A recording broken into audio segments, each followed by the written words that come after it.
ओम श्री गुरुवे नमः। गुरुर्ब्रह्मा गुरुर्विष्णु गुरुर्देवो महेश्वरः। गुरुः साक्षात् परम ब्रह्म तस्मै श्री गुरुवे नमः। भगवान कह रहे हैं, देखो अर्जुन, कर्मयोगी यानी ममत्व बुद्धि रहित, जिसमें में ममत्व बुद्धि नहीं है, केवल इंद्रिय मन बुद्धि और शरीर द्वारा भी आसक्ति को त्याग कर अंतःकरण की शुद्धि के लिए कर्म करते हैं। ये भगवान श्रीमद्भगवद गीता के 5वें अध्याय का 11वां श्लोक है। इस संबंध में हमारे संत ज्ञानेश्वर जी महाराज कहते हैं कि देखो,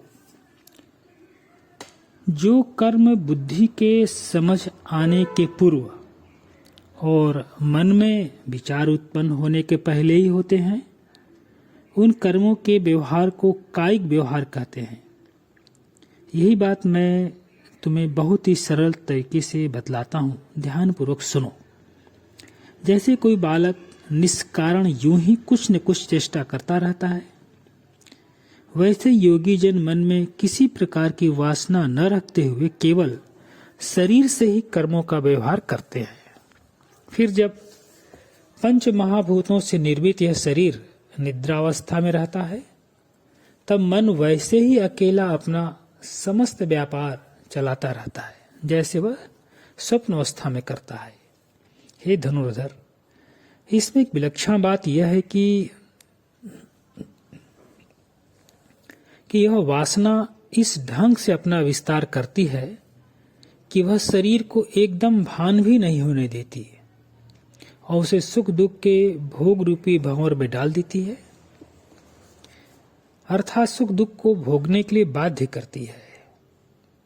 इंद्रियों को जिन व्यापारों की खबर कानों कान नहीं मिलती, उन व्यापारों को मानस व्यापार कहते हैं। योगी जन इन मानस कर्मों को तो करते हैं, पर उसमें यानी उनके मन में अहम भाव का दूर दूर तक रिश्ता नहीं रहता, इसलिए वे कर्म उनके लिए बंधन कारक नहीं होते।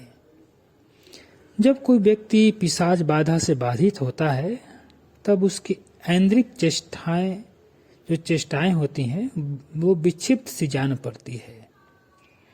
उसे अगल बगल के सब लोगों के स्वरूप तो दिखाई देते हैं। यदि उसे आवाज देकर बुलाया जाए तो सुनता भी है और वो स्वयं अपने मुख से बोल भी सकता है, किंतु देखने से यह नहीं ज्ञात होता कि वह कुछ समझता भी है। यह सब रहने दें, यह प्रयोजन के बिना अर्थात कोई हेतु न रखते हुए जो कुछ करता है वे सब कुछ इंद्रियों के कर्म है, ऐसा समझो। फिर श्री कृष्ण अर्जुन से बोले, सब जगह जानने का जो कार्य है वह सचमुच बुद्धि का है, ऐसा तुम समझो।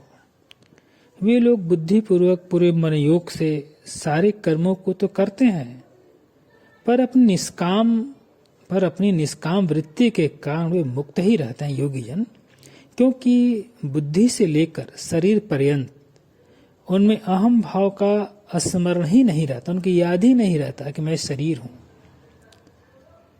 या मेरी बुद्धि ये काम कर रही है, और इसलिए वे सब प्रकार के कर्मों का आचरण करते हुए भी विशुद्ध ही बने रहते हैं।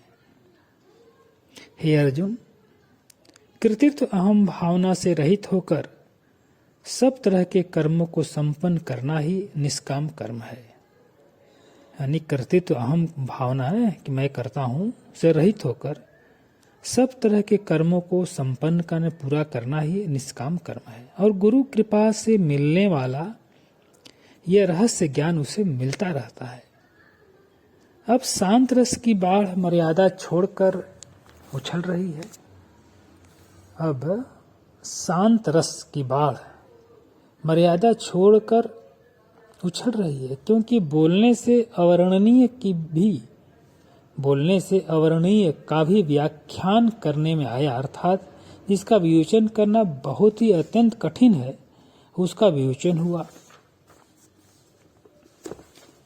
जिनके इंद्रियों की पराधीनता भली प्रकार से नष्ट हो गई है, जिनके इंद्रियों की पराधीनता आश्रिता भली प्रकार से नष्ट हो गई है, उन्हीं को ये सुनने की योग्यता प्राप्त होती है। किंतु ये विशद व्याख्यान सुनकर श्रोतागण कहते हैं कि अब विषयांतर की बहुत सी बातें हो चुकी, यदि कथा का सूत्र ऐसे ही छोड़ दिया जाएगा तो श्लोकों की संगति ही नहीं बैठेगी। जिस तत्व का आकलन करने में मन को भी कठिनाइयों का सामना करना पड़ता है और बुद्धि भी जिसका पता लगाने में सफल नहीं होती, वही तत्व इस समय परम सौभाग्य से तुम्हें वाणी के सहयोग से बतलाया गया है। जो तत्व ज्ञान स्वभावतः शब्द अतीत है, वही जब तुम्हें शब्दों के द्वारा बतला दिया गया तब फिर शेषी क्या रहा। अतः इन सब बातों को छोड़ करके मूल कथा को ही आगे बढ़ना चाहिए। कथा सुनने के लिए ललाई श्रोताओं की उत्कट अभिलाषा को देखकर श्री निवृत्तिनाथ का दास मैं ज्ञानदेव कहता हूँ कि हे श्रोतागण, अब श्री कृष्ण और अर्जुन का संवाद ध्यान पूर्वक सुनो। तत्पश्चात भगवान श्री कृष्ण ने कहा कि अब मैं सिद्धि प्राप्त कर चुके योगियों के संपूर्ण लक्षण स्पष्ट रूप से बतलाता हूँ, उसे मन लगाकर सुनो। प्रणाम भगवान। ओम शांति ही शांति ही शांति।